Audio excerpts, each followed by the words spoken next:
जय हिंद दोस्तों, मैं नवीन शर्मा आप सभी का स्वागत करता हूं। आशा करता हूं आप सब एकदम अच्छे हैं, एकदम बेहतरीन हैं। उम्मीद करेंगे सब लोग एकदम शानदार होंगे।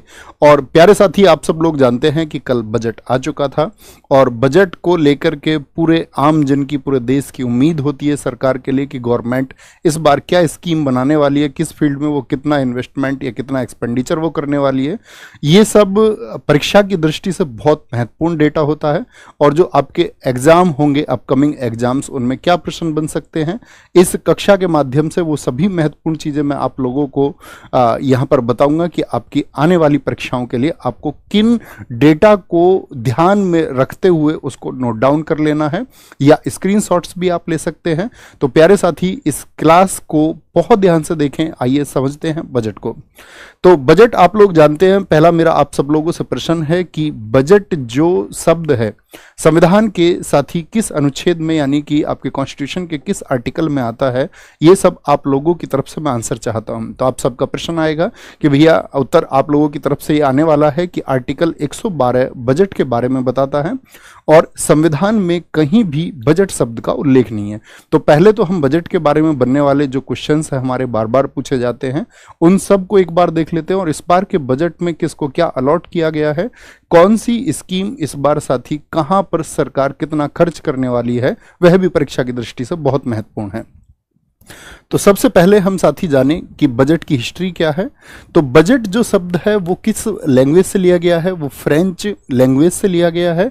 और फ्रेंच लैंग्वेज का एक वर्ड है बोगेट या फिर बुजेट से लिया गया है, जिसका अर्थ होता है चमड़े का थैला, यानी एक बैग ऑफ लेदर। एक लेदर बैग है क्योंकि उसको पहली बार एक लेदर के बैग में लाया गया। वो परंपरा आज भी चलती है।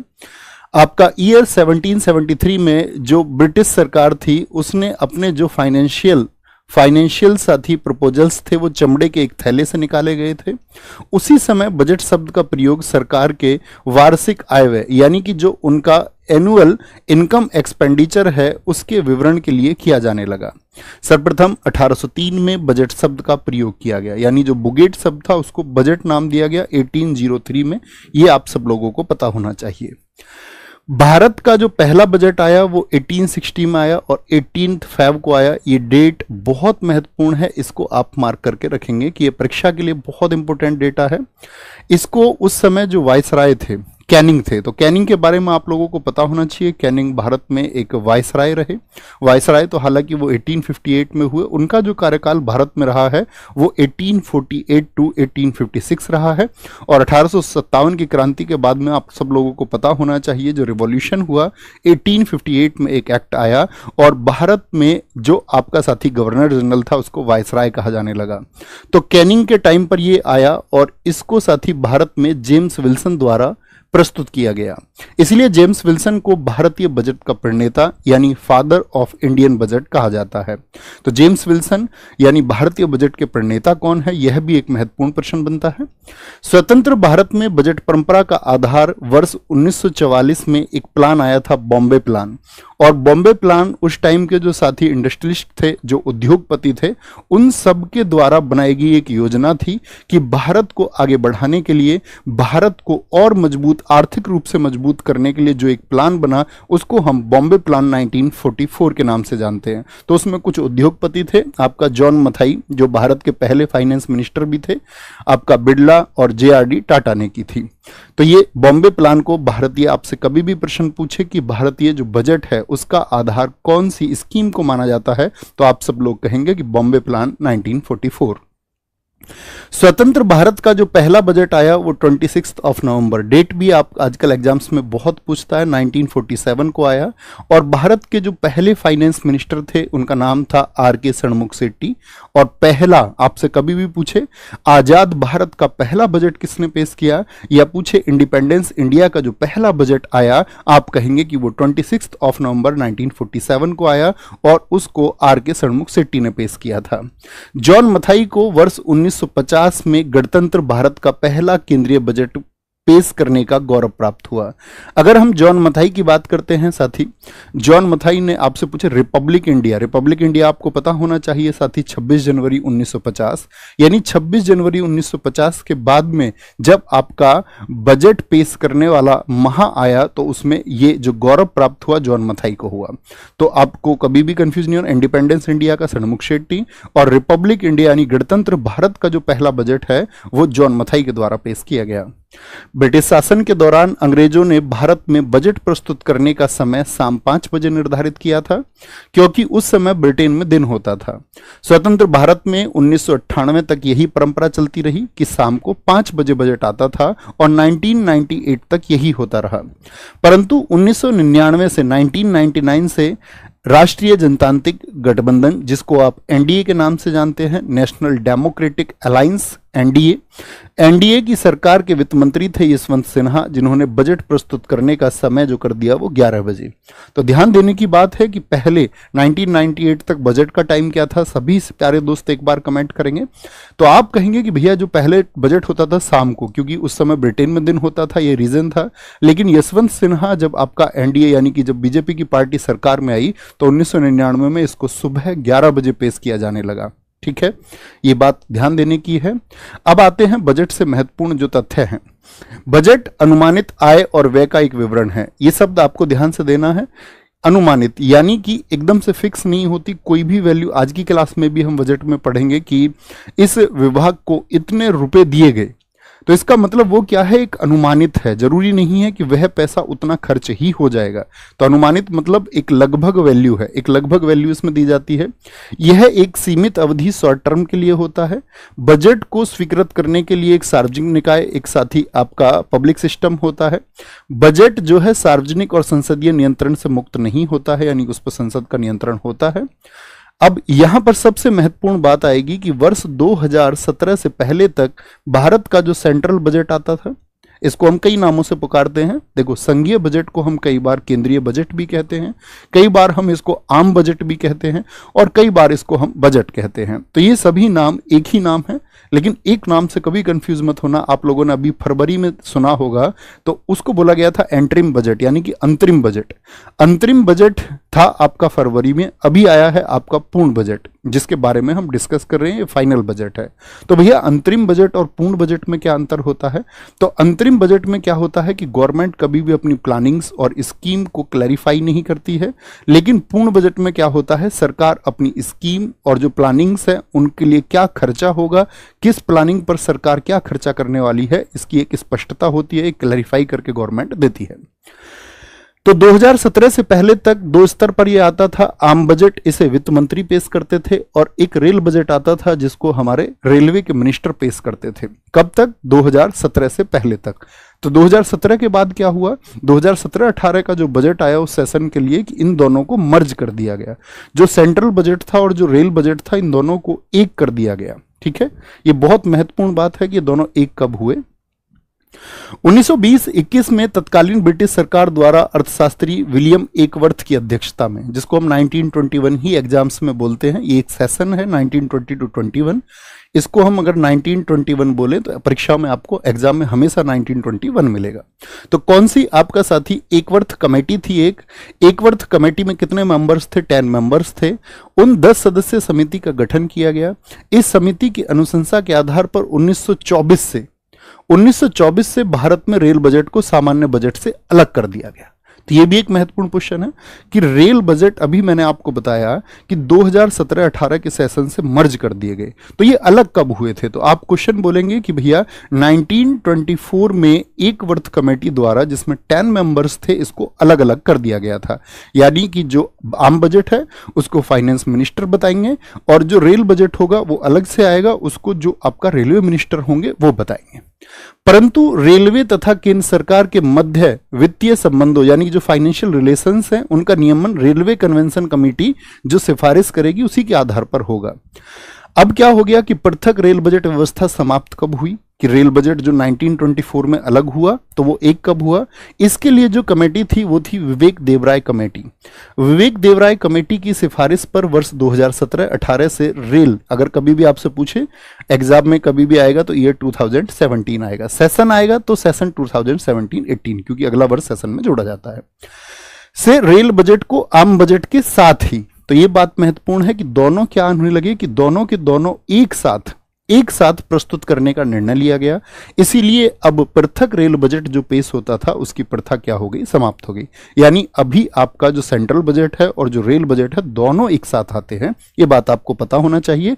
और किस कमेटी की सिफारिश पर, तो आप बोलेंगे विवेक देवराय कमेटी की सिफारिश पर। अब मेरा क्वेश्चन आपसे यह है कि कौन सी कमेटी की सिफारिश पर दोनों बजट को अलग किया गया था, तो बोलेंगे एकवर्त कमेटी, अलग करने के लिए, देवराय समिति दोनों को एक करने के लिए। गैर हिंदी भाषी, यानी कि वो हिंदी नहीं बोलते थे, तब भी आपका जो उस समय वित्त मंत्री थे सीडी देशमुख वही हैं जिन्होंने आजाद भारत का पहला, यानी 26 नवंबर 1947 को जिनको पहला बजट पेश करने का गौरव प्राप्त है। ये हिंदी भाषा नहीं जानते थे, तभी भी इन्होंने 1955-56 का जो बजट है उसके पेश करने से पहले इस बात को सुनिश्चित किया कि बजट के जो सभी दस्तावेज होंगे अब हिंदी में भी छापे जाएंगे। यानी बजट जो आएगा वो अब हिंदी में भी छपेगा, लेकिन उससे पहले क्या होता था, बजट सिर्फ और सिर्फ इंग्लिश लैंग्वेज में आता था। इससे पूर्व ये केवल अंग्रेजी में ही छपते थे। 25 फरवरी 1992 को भारत में पहली बार रेल बजट और 29 फरवरी 1992 को आम बजट का टेलीविजन पर प्रसारण हुआ। आपसे कभी भी पूछे बजट की सबसे पहली बार ब्रॉडकास्टिंग टीवी पर कब हुई, तो आप कहेंगे 1992 में हुई। मोरारजी देसाई, चौधरी चरण सिंह, विश्वनाथ प्रताप सिंह और मनमोहन सिंह देश के 4 ऐसे प्रधानमंत्री हुए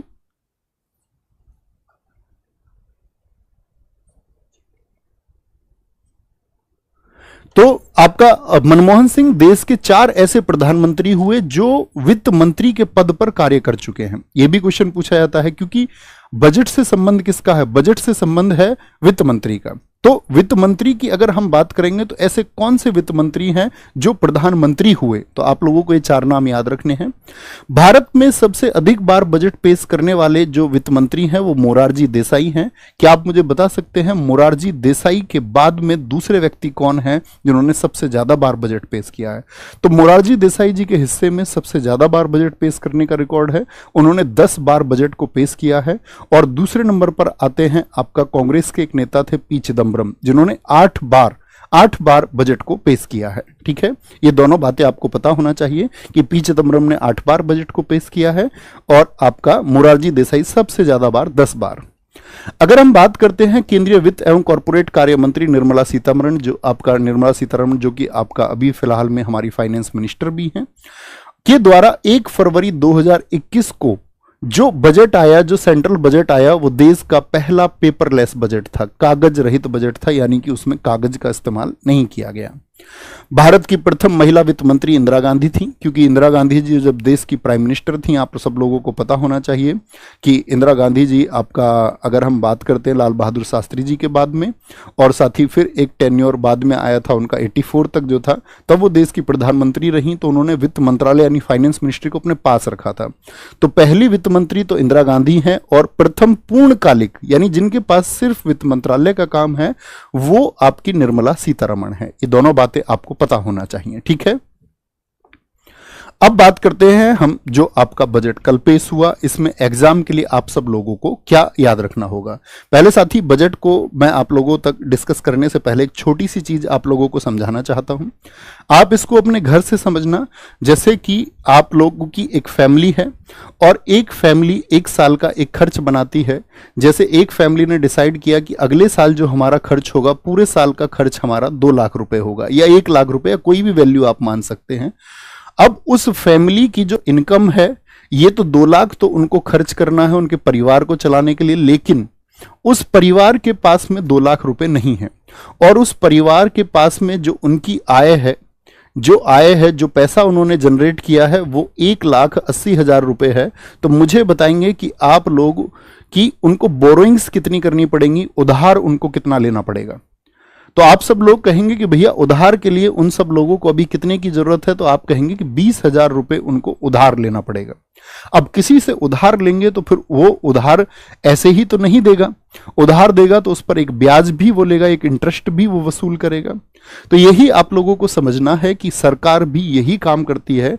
सरकार आने वाले वर्ष के लिए अपना खर्च बताती है कि हम लोग खर्च कितने करने वाले हैं, और जो खर्च होगा साथ ही उसके साथ ही सरकार ये भी बताती है कि जो इनकम है, जो पैसा है, वो कहां से आया, इनकम कहां से आई, पैसा कहां से आया और पैसा कहां गया, यानी पैसा खर्च कहां हुआ, इन दोनों ही के बारे में जो विवरण होता है इसी को हम बजट कहते हैं।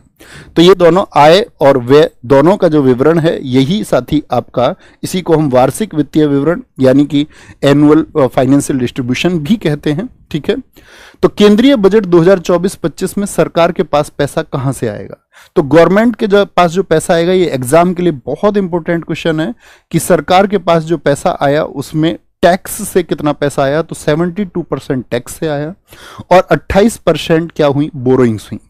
तो कोई भी सरकार अपने देश के विकास के लिए, क्योंकि आप सब लोग जानते हैं कि साथ ही हम एक आपका विकासशील देश हैं और हम अभी डेवलपिंग कंट्री हैं और हम डेवलप होना चाहते हैं, विकसित देश होना चाहते हैं, विकास की तरफ हम बढ़ रहे हैं, तो उसके लिए सरकार को क्या है, बाहर से पैसा लेना पड़ता है।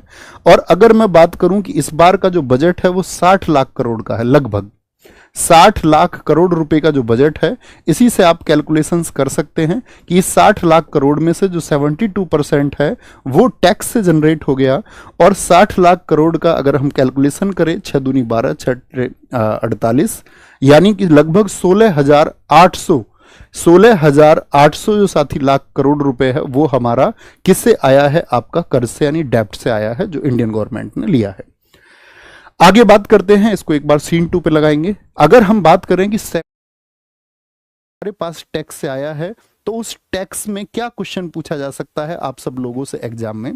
ये साथी यहां पर एक लिस्टिंग की गई है कि सबसे ज्यादा जो पैसा आया है वो सबसे पहली स्लाइड है इनकम टैक्स। इनकम टैक्स से हमारे पास साथी 19% यानी 60 लाख करोड़ रुपए का लगभग 19% यानी कि 11.87 लाख करोड़ रुपए हमको कहां से आया, इनकम टैक्स से। ये परीक्षा में आप सब लोगों से बहुत इंपॉर्टेंट है, पूछा जा सकता है। जीएसटी से लगभग कितना पैसा आया, 18%। अब आपको ये वैल्यूज याद करने की जरूरत नहीं पड़ेगी क्योंकि मैं आपको एक लगभग आइडिया दे चुका हूं कि 60 लाख करोड़ रुपए का टोटल बजट था और परसेंटेज आप सब लोग जानते होंगे। और 60 लाख का अगर साथी हम 18% देखें तो लगभग आपका 10 लाख करोड़ यानी 10,62,000 करोड़ रुपए। कॉर्पोरेट टैक्स 17% रहा आपका। जो आपका एक्साइज ड्यूटी है वो 5%, कस्टम ड्यूटी से 4% गेन किया गवर्नमेंट ने, अदर टैक्सेस से 0.2% और जो अदर नॉन टैक्स रेवेन्यू यानी कि जो यूटी से या फिर आपका स्टेट से आता है उससे 3%। और साथ ही जो ब्याज प्राप्त किया है गवर्नमेंट ने, इंटरेस्ट और डिविडेंड, वो 5%। इस तरह से कुल मिलाकर के 72% जो आया है वो हमारा आया है कहां से, 72% आया है साथ ही हमारा टैक्सेशन से। अब इसी को यहां समझते हैं कि केंद्र सरकार ने जो आपका साथी 72% पाया वो टैक्सेशन से आ गया, 72% आया आपका टैक्स से। तो बाकी का 28% कैसे आया, तो जो साथी कर्ज है वो उसमें से 28% कर्ज था, मैंने आपको बताया था, तो उसमें 27% और 1% है साथी नॉन डेब्ट रेसिप्टीज, यानी सरकार जो पुरानी एसेट्स होती हैं अपनी उनको बेच करके जो पैसा जनरेट करती है वो 1% है। तो कुल मिलाकर के 28% ये कर्ज है और 72% जो है साथी आपका टैक्स से आया और कुल मिलाकर के ये बजट बना 100%, जिसको मैं 60 लाख करोड़ बोल रहा था। यानी कि अगर हम एकदम से एक वैल्यू की बात करें, एक फिक्स वैल्यू, तो वो 60,77,000 करोड़ रुपए हैं। यानी कैलकुलेशंस आप 60 लाख करोड़ पर कर सकते हैं। अगर फाइनल आपको याद रखना है तो इस बार का बजट की कुल धनराशि कितनी है, तो आप सब लोगों का आंसर आएगा कि भैया वो धनराशि है आपकी 60,77,000 करोड़ रुपए। 60,77,000 करोड़ रुपए का 77,000 करोड़ रुपए का ये आपका साथी बजट आया। ठीक है, अब इस बजट से क्या क्या क्वेश्चन बनेंगे, तो ये तो बात हुई कि सरकार के पास पैसा कहां से आया। अब बात आएगी सरकार उस पैसे को खर्च कैसे करेगी। तो यहां पर साथी ये आपका, इसको भी स्क्रीनशॉट में आप रख सकते हैं कि किन किन स्टेट्स को कितना कितना पैसा दिया गया है। तो केंद्रीय बजट जो सेंट्रल बजट 2024-25 है उसमें दक्षिण के 5 राज्यों से ज्यादा अकेले यूपी को मिला है, ये हाईलाइट है इसका। और यूपी को कितना पैसा दिया गया है, तो आप लोगों को याद रखना इस बार के बजट में जो उत्तर प्रदेश के विकास के लिए 2,23,000 करोड़ रुपए दिए गए हैं, 2.23 लाख करोड़। एक बार थम्स अप करके प्यारे साथी ये बताएंगे क्या आप ये देख पा रहे हैं, या इसको और जूम करने की जरूरत है, तो मैं इसको और जूम कर देता हूं। तो किसका मिला है, आपका यूपी को, बिहार को 1.25 लाख करोड़ रुपए, मध्य प्रदेश को 98,000 करोड़ रुपए। टॉप 3 आप जरूर याद रखें, ठीक है। और कभी भी आपका जो भी स्टेट है, उस स्टेट का आप एग्जाम देने जा रहे हैं, तो उस स्टेट के एग्जाम में आपको अपने स्टेट पर ध्यान रखना है कि आप कौन से स्टेट का एग्जाम देने जा रहे हैं। तो आपको पता होना चाहिए उस राज्य के लिए जो अलॉटेड आपका साथी पैसा है, जो आपका आवंटित धनराशि है, उसकी कितनी है। तो आप अपने स्टेट के हिसाब से उसको देख सकते हैं, ठीक है। आगे बात आती है, इन 3 के अलावा आपको याद रखना है जो नॉर्थ ईस्ट की साथी आपका स्टेट्स हैं, नॉर्थ ईस्ट जिनको पूर्वोत्तर राज्य हम बोलते हैं, यानी 7 सिस्टर्स और एक आपका सिक्किम। तो इस तरह से 8 स्टेट बनते हैं। 8 स्टेट को जो पैसा दिया गया है टोटल, वो 1,07,000 करोड़ रुपए दिया गया है, ये आपको पता होना चाहिए। अब आते हैं, आप स्टेट जान चुके हैं कि यूपी को सबसे ज्यादा बजट दिया गया 2,23,000 करोड़ रुपए का। अब आते हैं मिनिस्ट्रीज पर, किस मिनिस्ट्री को कितना पैसा दिया गया है। तो टॉप 10 मिनिस्ट्रीज यहां पर दी गई हैं। तो उसमें सबसे ज्यादा जो पैसा दिया गया है, सबसे ज्यादा जो पैसा दिया गया है साथी, वो वित्त मंत्रालय को दिया गया है। सबसे ज्यादा पैसा फाइनेंस मिनिस्ट्री को दिया गया है, और फाइनेंस मिनिस्ट्री को साथ ही 18,50,000 करोड़ रुपए दिए गए हैं। इसी तरह से डिफेंस मिनिस्ट्री, रक्षा मंत्रालय को 6,21,000 करोड़ रुपए। जो सड़क परिवहन है साथी आपका रोड एंड ट्रांसपोर्ट को आपका 2,78,000 करोड़ रुपए। रेलवे मिनिस्ट्री को आपका 2,55,000 करोड़ रुपए। तो ये चारों इतने महत्वपूर्ण मंत्रालय हैं कि हर बार परीक्षा में इनको जो अलॉटेड साथी पैसा होता है वो पूछा जाता है कि किस मंत्रालय को कितनी धनराशि दी गई है। उसके साथ में मैंने आपका अन्य मंत्रालय भी यहां पर लिखे हैं, जिसको आप स्क्रीनशॉट के माध्यम से देख सकते हैं, ठीक है। अंतरिम बजट में साथी हमेशा, जैसे कुछ साथियों ने फरवरी के बजट को पढ़ा होगा, वहां पर धनराशियां कुछ अलग रही होंगी। ये बिल्कुल जरूरी नहीं है कि अंतरिम बजट जो फरवरी में आया और जो पूर्ण बजट अभी आया है उसमें जो धनराशि की बात की गई है वो धनराशि यहां पर सेम हो, उसमें अंतर आ सकता है। अब बात करते हैं प्रमुख योजना जो आपकी परीक्षा के लिए सबसे ज्यादा महत्वपूर्ण होंगी। मैं कहूं तो इस कक्षा की ये स्लाइड आप लोगों के लिए सबसे ज्यादा महत्वपूर्ण है। इसको स्क्रीनशॉट पर आप रखेंगे साथी, मैं इसको थोड़ा सा जूम करूंगा, क्योंकि परीक्षा में सबसे ज्यादा क्वेश्चन यहां से पूछा जाता है कि कौन सी स्कीम को कितना पैसा दिया गया है। जैसे प्रधानमंत्री गरीब कल्याण अन्न योजना है, उसको सबसे ज्यादा 2,05,000 करोड़ रुपए दिए गए हैं। 2,05,000 एक बार सीन 2 पर दिखा देंगे ताकि सबको क्लियर दिख जाए। भारतीय राष्ट्रीय राजमार्ग यानी सड़क परिवहन मंत्रालय को 1,68,000 करोड़ रुपए। यूरिया पर सब्सिडी गवर्नमेंट ने कितनी दी है, 1,19,000 करोड़ रुपए, ठीक है। यूरिया सब्सिडी, क्योंकि इस बार किसानों के पक्ष में ये फैसला लिया गया, तो ये परीक्षा में बहुत इंपोर्टेंट तरीके से पूछा जा सकता है। गरीब कल्याण अन्न योजना के लिए 2,05,000 करोड़ रुपए। प्रधानमंत्री आवास योजना बहुत महत्वपूर्ण रहेगी। प्रधानमंत्री आवास योजना के लिए 85,000 करोड़ रुपए। आपका मनरेगा कार्यक्रम के लिए जो ग्रामीण विकास मंत्रालय के अंतर्गत आता है 86,000 करोड़ रुपए। जल जीवन मिशन हो गया आपका, प्रधानमंत्री किसान सम्मान निधि योजना, आपका समग्र शिक्षा, राष्ट्रीय स्वास्थ्य मिशन जो नेशनल आपका साथी हेल्थ मिशन है, आंगनवाड़ी पोषण 2.0 के लिए प्रधानमंत्री ग्रामीण सड़क योजना, फसल बीमा योजना। स्वच्छ भारत मिशन के लिए बहुत महत्वपूर्ण डेटा रहेगा कि स्वच्छ भारत मिशन के लिए कितनी राशि अलॉट की गई है, तो 12,000 करोड़ रुपए। और साथ ही आपका सीन 2 लगा दो भाई एक बार, ताकि सब, हाँ पीडीएफ आपको मिल जाएगी सब लोगों को, रोजगार विद अंकित एप्लीकेशन पर ये पीडीएफ आपको मिल जाएगी, ठीक है। कर्मचारी पेंशन स्कीम 15 नंबर पर है। गरीब परिवारों के लिए एलपीजी कनेक्शन के लिए, आयुष्मान भारत योजना के लिए साथ ही आपका 7300 करोड़ रुपए यानी कि 7,000 करोड़ रुपए लगभग आप याद रखेंगे। विश्वकर्मा योजना के लिए 4,800 करोड़। और राष्ट्रीय गंगा योजना यूपी के एग्जाम्स के लिए बहुत इंपॉर्टेंट रहेगा। नमामि गंगे के लिए इस बार 3300 करोड़ रुपए यानी कि लगभग आपका 3,300 करोड़ रुपए आवंटित किए गए। और रोजगार सृजन कार्यक्रम के लिए 2.3 यानी 2300 करोड़ रुपए दिए गए हैं, ठीक है। सीन 2 चल नहीं रहा है, देख पा रहे हैं क्या? एक बार थम्सअप करके मुझे बताएंगे कि सर सीन 2 नहीं चल रहा है। एक बार सारे दोस्त बताएंगे कि आप ये देख पा रहे हैं थम्सअप करके। पीडीएफ आप सब लोगों को मिल जाएगी। अब आते हैं कि 24 पॉइंट्स में वो 24 सबसे महत्वपूर्ण फैक्ट्स जो आपको इस बजट के बारे में आपके एग्जाम के लिए पता होने चाहिए।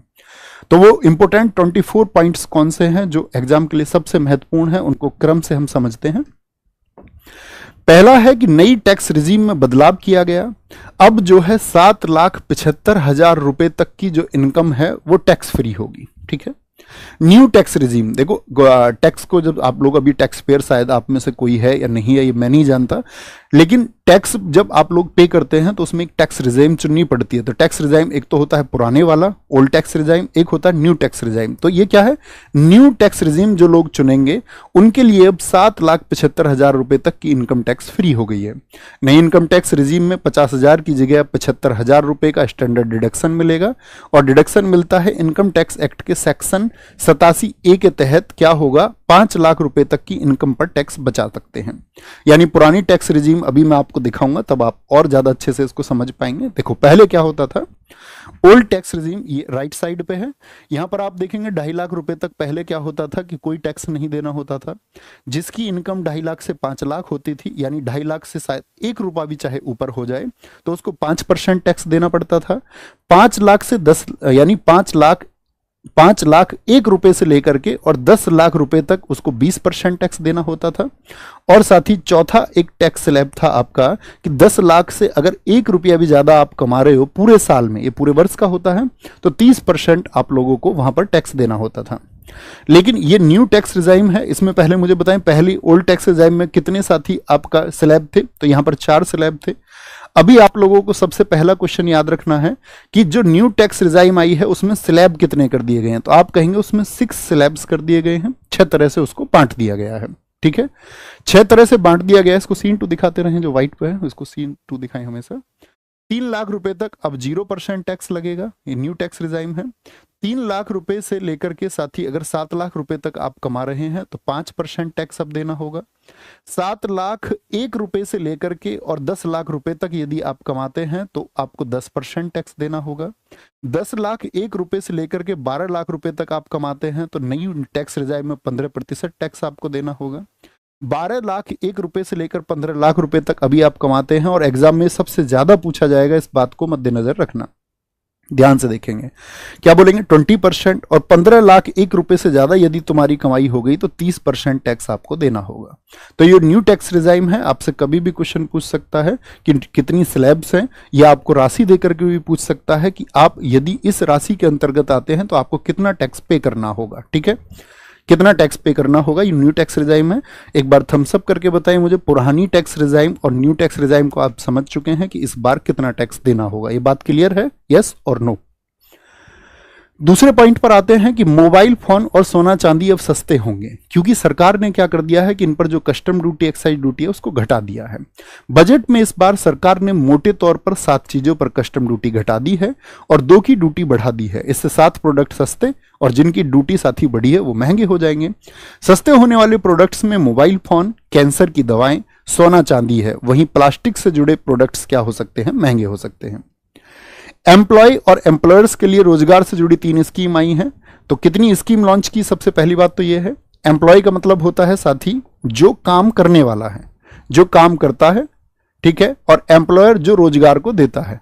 ठीक है, ये रोजगार को करने वाला और एम्प्लॉयर रोजगार को देने वाला। तो इसके लिए इस बार 3 स्कीम आई हैं, स्कीम ए, स्कीम बी। उसमें कुछ पैसे हैं कि सरकार इस बार क्या करने वाली है, ईपीएफओ में पहली बार जो रजिस्टर होंगे, सबसे पहली बार जो ईपीएफओ में रजिस्टर हो रहे हैं एम्प्लॉय, उनको 1 महीने की सैलरी के बराबर यानी 15,000 रुपए से ज्यादा वो राशि नहीं हो सकती, उसको 3 किस्तों में यानी 3 इंस्टॉलमेंट में वो ट्रांसफर होगी। इससे 2 करोड़ 10 लाख युवाओं को फायदा मिलने की स्कीम है। तो इस तरह के क्वेश्चन आपसे एग्जाम में नहीं पूछे जाएंगे, बस आपको याद रखना है एम्प्लॉय और एम्प्लॉयर्स के लिए कितनी स्कीम आई, तो ए बी सी 3 स्कीम आई है। ऐसे ही ये तीसरी स्कीम में क्या उनको एम्प्लॉयर्स को दिया गया है, ये यहां पर डिस्क्राइब किया गया है। सबसे महत्वपूर्ण क्वेश्चन बनेगा कि एग्रीकल्चर के लिए, कृषि के लिए साथी आपका कितनी राशि दी गई है, तो 1,52,000 करोड़ रुपए दिए गए हैं। और किसान सम्मान निधि में कोई बदलाव नहीं हुआ। किसान सम्मान निधि से मेरा क्वेश्चन है, आप बता सकते हैं कि किसानों के खाते में जो पैसा ट्रांसफर होता है वो कितने रुपए ट्रांसफर होते हैं। इस बार उसकी उम्मीद थी कि वो 8,000 रुपए उसको करने वाली है गवर्नमेंट, लेकिन गवर्नमेंट ने उसमें कोई बदलाव नहीं किया है, वो राशि 6,000 ही बनी रहेगी। तो सरकार ने एग्रीकल्चर और उससे जुड़े सेक्टरों के लिए 1,52,000 करोड़ रुपए दिए हैं।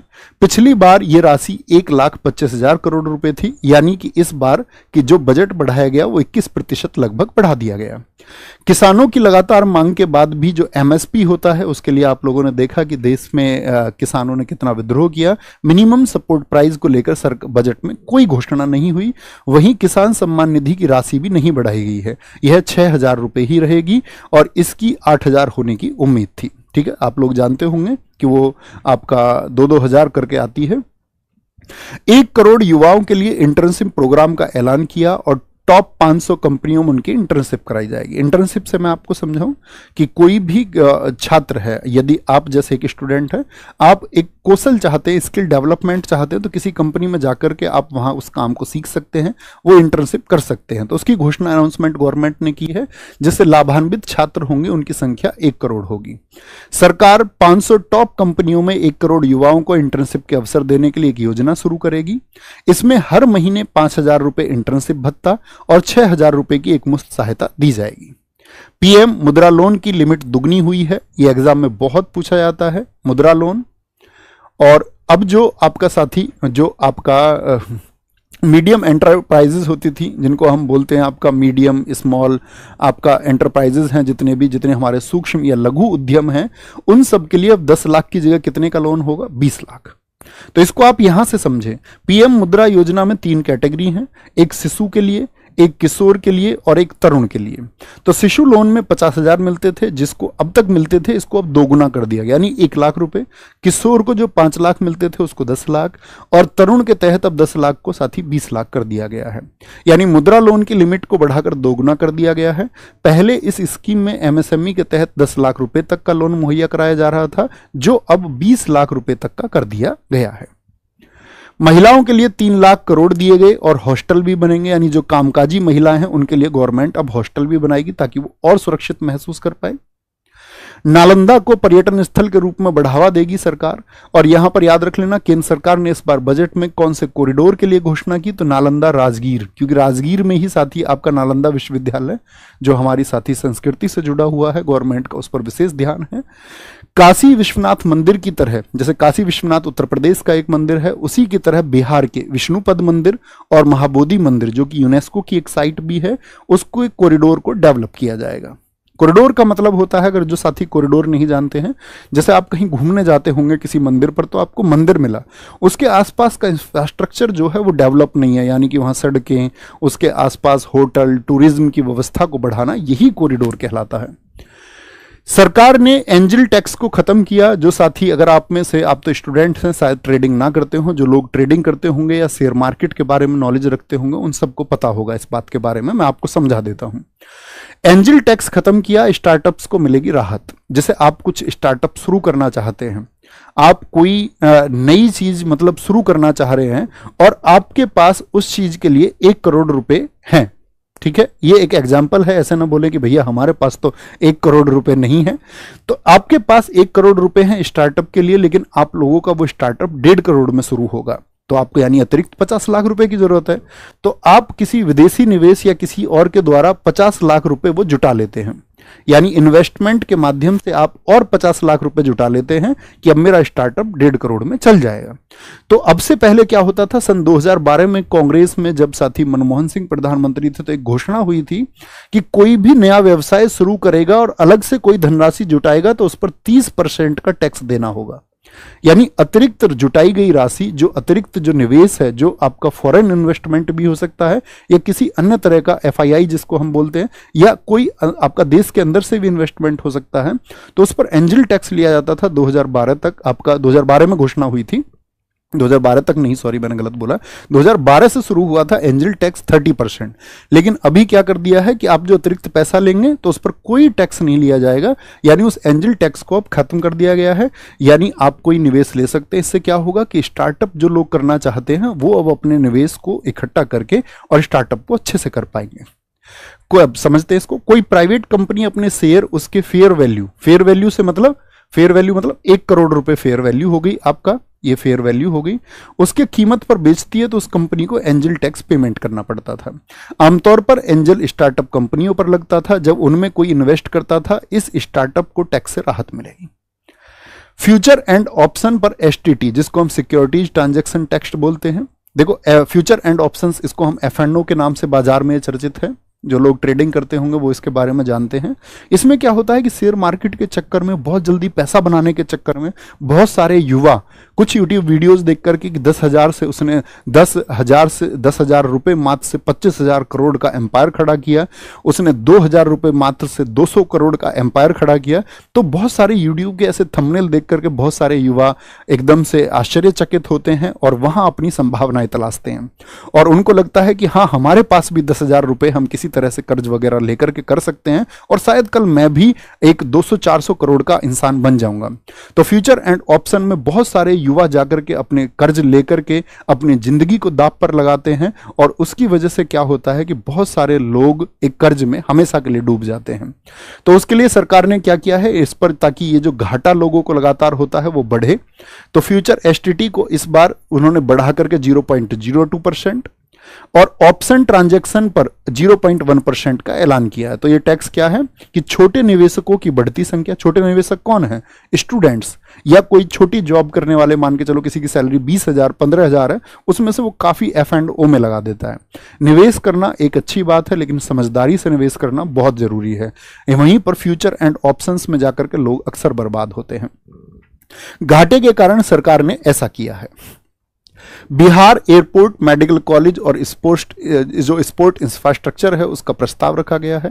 तो ये याद रख लेना कि इस बार जो पटना पूर्णिया एक्सप्रेसवे के लिए बिहार के बच्चों से स्पेशली मेरी अपील है कि इस डेटा को याद रखें कि कितनी राशि दी गई है, 26,000 करोड़ रुपए। इसमें और भी बक्सर भागलपुर हाईवे, बोधगया राजगीर वैशाली दरभंगा वाला जो सड़क संपर्क है उसको बेहतर किया जाएगा और गंगा नदी पर एक 2 लेन का पुल भी डेवलपमेंट किया जाएगा। अमृतसर से कोलकाता इंडस्ट्रियल कॉरिडोर पर बिहार के गया में इंडस्ट्रियल नोड डेवलप किया जाएगा। यह पूर्वी क्षेत्र के विकास को गति देगा और राज्य में एयरपोर्ट बनाए जाएंगे, मेडिकल कॉलेज बनाए जाएंगे। तो इसके लिए कितनी राशि दी गई है, 26,000 करोड़ रुपए। ठीक है। आंध्र प्रदेश के लिए 15,000 करोड़ का स्पेशल पैकेज दिया गया। भैया टीडीपी पार्टी इस बार अलायंस में आई, सरकार का समर्थन किया उन्होंने, एनडीए सरकार का, तो स्पेशल पैकेज तो मिलना था। इंडस्ट्रियल कॉरिडोर भी वहां पर बनेगा। तो आंध्र प्रदेश के लिए 15,000 करोड़ रुपए के स्पेशल पैकेज की घोषणा। इसी फाइनेंशियल ईयर में पैसे जारी किए जाएंगे। अभी ये सीएम चंद्रबाबू नायडू के ड्रीम प्रोजेक्ट अमरावती को डेवलप करने का महत्वपूर्ण होगा। आप सब लोगों को पता होना चाहिए 2014 में आंध्र प्रदेश और तेलंगाना अलग हो गए थे। जो साथी आपका आंध्र प्रदेश है उसकी राजधानी जो हुई वो अमरावती हुई, तो उनका एक अमरावती प्रोजेक्ट है, तो उसके लिए राशि दी जा रही है। आंध्र प्रदेश में ही विशाखापट्टनम, चेन्नई, ओरवाकल, हैदराबाद इंडस्ट्रियल कॉरिडोर स्थापित किया जाएगा। इसके साथ ही हैदराबाद बंगलुरु इंडस्ट्रियल कॉरिडोर भी बनेगा। अब आप सोचते होंगे भैया इंडस्ट्रियल कॉरिडोर से क्या मतलब होता है, यानी एक औद्योगिक गलियारा विकसित किया जाता है ताकि देश को एक गति दी जा सके। जैसे देश में गलियारा बन रहा है, मैं आसान से शब्दों में, मोटे शब्दों में आपको समझाऊं तो दिल्ली मुंबई इंडस्ट्रियल कॉरिडोर। अब से पहले क्या होता था कि दिल्ली से यहाँ सब्जियां उत्पादित होती हैं उत्तर भारत में, तो बहुत सारी सब्जियां जैसे दक्षिण भारत तक गई तो इतना टाइम लग जाता था उनको पहुंचने में कि बहुत सारा सामान तो सड़ जाता था। अब वो सड़ जाना सामान का देश के लिए एक आर्थिक क्षति है, एक नुकसान है। तो उसी के लिए कॉरिडोर डेवलप किए जाते हैं, इसमें सड़कें, फिर वहां पर साथ ही आपकी इंडस्ट्रीज, ताकि वो समय जो लग रहा था वो कम लगे और कम समय में क्या है कि औद्योगिक रूप से हम गति कर पाए। ठीक है।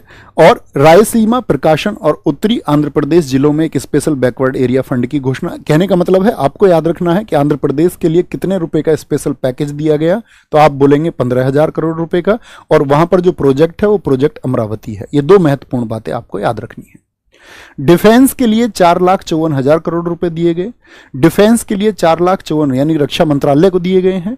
बजट अलोकेट किया गया है। यह फरवरी में अंतरिम बजट जो आया था उसमें एक घोषणा हुई थी कि 6,21,000 करोड़ रुपए दिए जाएंगे, लेकिन उससे एक कम है क्योंकि सरकार को इस बार शायद ये लग रहा होगा जैसे किसानों के लिए जो राशि है वो बढ़ाई, क्योंकि किसानों का एक विरोध देखने को गवर्नमेंट ने उसको मतलब महसूस किया कि किसान एकदम से विरोध में है, तो किसानों के लिए जो राशि वो बढ़ा दी गई, तो वो कटौती कहीं ना कहीं होनी थी। 1,72,000 करोड़ रुपए कैपिटल एक्टिविज्म के लिए है। यह डिफेंस बजट का 28% है, यानी 4,54,000 करोड़ रुपए का 28% है। वहीं 92,000 करोड़ रुपए जो आपका आर्म्ड फोर्सेज हैं उनके रेवेन्यू एक्सपेंडिचर के लिए है। 1 करोड़ लोगों को, ये बहुत इंपॉर्टेंट रहेगा एग्जाम के लिए, कि कितने लोगों को सरकार ने इस बार, या पूछ सकता है 1 करोड़ लोगों को कितनी यूनिट बिजली फ्री करने का फॉर्मूला इस बार के बजट में दिया। तो 300 यूनिट तक की जो बिजली है वो 1 करोड़ लोगों को फ्री मिलेगी। इस योजना को नाम दिया गया पीएम सर्वोदय योजना। तो पीएम जो सूर्योदय योजना है उसमें 1 करोड़ से अधिक घरों को 300 यूनिट सोलर बिजली फ्री दी जाएगी। अंतरिम बजट में इसकी घोषणा हुई थी। इस बजट में बताया गया कि पैदा होने वाली सोलर एनर्जी सीधे उनको घर को मिलने के बजाय पहले सप्लाई ग्रिड में जाएगी और वहां से फिर उनके पर्सन टू पर्सन ये सप्लाई होगी। 1 करोड़ गरीब और मध्यम वर्ग परिवारों के लिए घर बनेंगे। इसको पीएम आवास योजना शहरी 2.0, जिसमें 10 लाख करोड़ रुपए के निवेश से 1 करोड़ गरीब और मध्यम वर्गों के परिवार। तो कितने घर बनाने की घोषणा हुई? 1 करोड़ लोगों को 300 यूनिट बिजली फ्री और 1 करोड़ लोगों के घर बनाने की बात हुई, जिसके लिए पीपीपी मॉडल के जरिए काम होगा। ठीक है। लॉन्ग टर्म कैपिटल गेन, जब आप साथी शेयर मार्केट में निवेश करते हैं, निवेश का मतलब होता है बहुत सारे लोग बड़ी कंपनियों के शेयर खरीदते हैं और उन कंपनियों पर एक मुनाफा होता है। जैसे ही वो कंपनी ग्रोथ करती है तो जिस व्यक्ति ने उसमें इन्वेस्ट किया हुआ है उसको भी फायदा होता है। तो इक्विटी इन्वेस्टमेंट में शॉर्ट टर्म कैपिटल गेन पर जो टैक्स है वो 15% से बढ़ाकर 20% कर दिया गया है। लॉन्ग टर्म में जो लोग पैसा कमाते हैं एक लंबे समय के बाद में, उसको 10% से बढ़ाकर 12.5%। और लॉन्ग टर्म में जो कैपिटल गेन होता है उसको अब साथी छूट जो है वो 1 लाख से बढ़ाकर 1.25 लाख कर देगी, यानी 1.25 लाख तक की छूट मिलेगी। हायर एजुकेशन के लिए स्टूडेंट्स को मदद दी गई है, जिसमें साथी एडमिशन के लिए 10 लाख रुपए तक का लोन दिया जाएगा। हायर एजुकेशन मतलब आप 12th के बाद में हायर स्टडीज का मतलब इंजीनियरिंग की या मेडिकल की किसी भी हायर स्टडीज के लिए आप जाते हैं तो 10 लाख रुपए तक का लोन। और हर साल 1 लाख छात्रों को ई वाउचर मिलेंगे और लोन के अमाउंट पर, क्योंकि साथी बैंक जब आपको लोन देता है, जैसे कि हमने अपनी इंजीनियरिंग की तो आपका एजुकेशन लोन पर की, तो एजुकेशन लोन पर हमने की तो उस समय हम जो ब्याज देते थे तो उस समय मुझे याद है कि लगभग जो ब्याज हमने दिया अपनी उस पैसे का तो 4.5% ब्याज दिया। लोन के अमाउंट पर अब 3% ब्याज सरकार देगी, यानी 3% का ब्याज जो होगा, इंटरेस्ट होगा, उसमें से जो अदायगी करेगी वो उस व्यक्ति पर बाहर नहीं पड़ेगा, उसको गवर्नमेंट पे करेगी।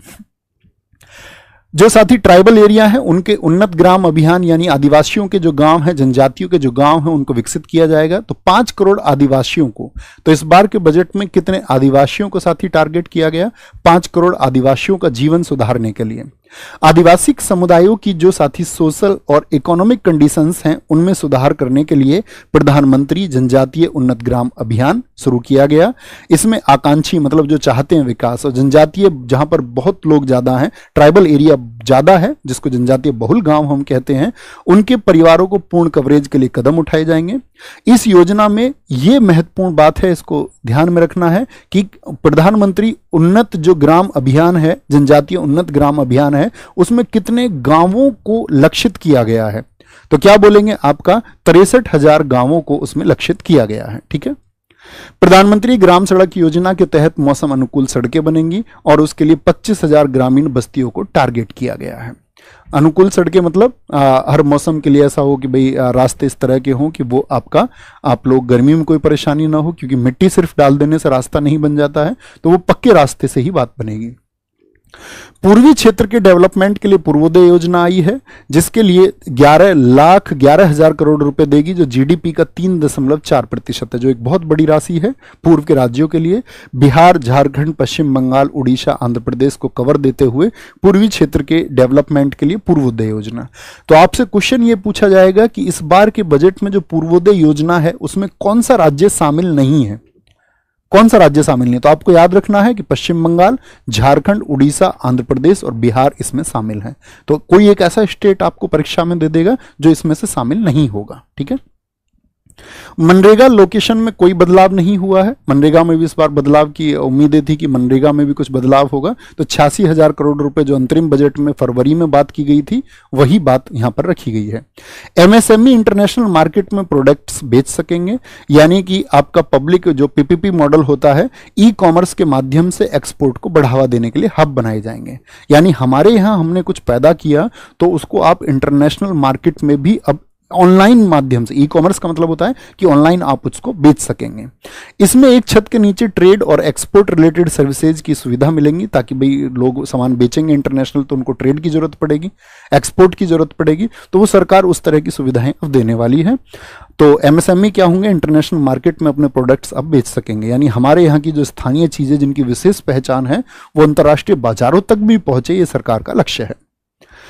ऑनलाइन सामान बेचने वाले ट्रेडर्स पर अब कम टैक्स लगेगा। ऑनलाइन कंपनियां आप जानते हैं, ई कॉमर्स कंपनियां जैसे फ्लिपकार्ट, अमेजन, आप जानते होंगे, आप लोग बुक्स ऑर्डर करते होंगे वहां से, या कुछ जरूरी सामान मंगाते होंगे, तो अब तक उन पर जो टैक्स लगता था ई कॉमर्स पर, इसको ध्यान में रखेंगे, 1% टैक्स लगता था, जिसको 0.10 यानी कि लगभग 10वां हिस्सा उस टैक्स का कर दिया है।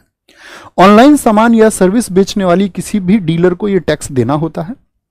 नाबालिगों के लिए एनपीएस, जिसको नेशनल पेंशन स्कीम हम कहते हैं, वो वात्सल्य में भी अब शुरू की गई। वात्सल्य होता है कि आपके बचपन का हिस्सा, जब आप छोटे थे, जब आपके अभिभावक आपका टेक केयर करते हैं, तो उन्होंने बोला कि एनपीएस में अब जो फादर हैं या कोई भी अभिभावक है, वो माता पिता भी हो सकते हैं, कोई अभिभावक बच्चे के लिए एनपीएस वात्सल्य में पैसा जमा कर सकता है, और जैसे ही वो एडल्ट होगा, जैसे ही वो बालिग होगा, तो वो रेगुलर जो नेशनल पेंशन स्कीम का खाता होता है उसमें कन्वर्ट हो जाएगा। इसको अक्सर आपने देखा होगा, लोग अपने रिटायरमेंट के बाद तक भी पैसा जमा करते हैं कि भैया मेरा रिटायरमेंट हो जाएगा तो एनपीएस का पैसा मेरे काम आएगा। ठीक है, ये 24 पॉइंट्स थे। अब आते हैं कि बजट में कौन सा शब्द कितनी बार प्रयोग किया गया। तो टैक्स शब्द का प्रयोग बजट इस बार के बजट में कितनी बार किया गया? सबसे ज्यादा बार यही शब्द आया। तो सबसे ज्यादा बार किसका प्रयोग किया गया है? टैक्स शब्द का 44। एमएसएमई 23 बार प्रयोग हुआ है। फाइनेंस यानी कि आपका वित्त 21 बार। इंडस्ट्री यानी उद्योग 21 बार। डेवलपमेंट यानी कि विकास 20 बार। कंट्री 19 बार। आपका साथी जो कर्मचारी शब्द है यानी वर्कर्स, वो 19 बार। बजट 18 बार। अर्बन वर्ड यानी कि शहरी 17 बार। Custom duty 17 time. एनर्जी को 15 टाइम, और डेवलप इंडिया यानी विकसित भारत को 14 बार प्रयोग किया गया है। ये हमारे बजट के बारे में साथी कुछ महत्वपूर्ण पॉइंट्स थे। मैं उम्मीद करूंगा कि आप इन सब को नोट डाउन करके बहुत ध्यान से अपनी आगामी परीक्षाओं के लिए तैयार रखेंगे, और साथ में आपकी थोड़ी सी समझ जरूर विकसित हुई होगी। तो आप बहुत दिन के बाद मुझे देख रहे होंगे, बहुत जल्दी आप रेगुलर भी मुझे देखेंगे। तो अपना ख्याल रखिए और बहुत अच्छे से पढ़ते रहिए और अपने आप को कामयाब बनाए। यही दुआएं मेरी आप लोगों के लिए हैं। थैंक यू, नमस्ते, जय हिंद, जय भारत। Thank you.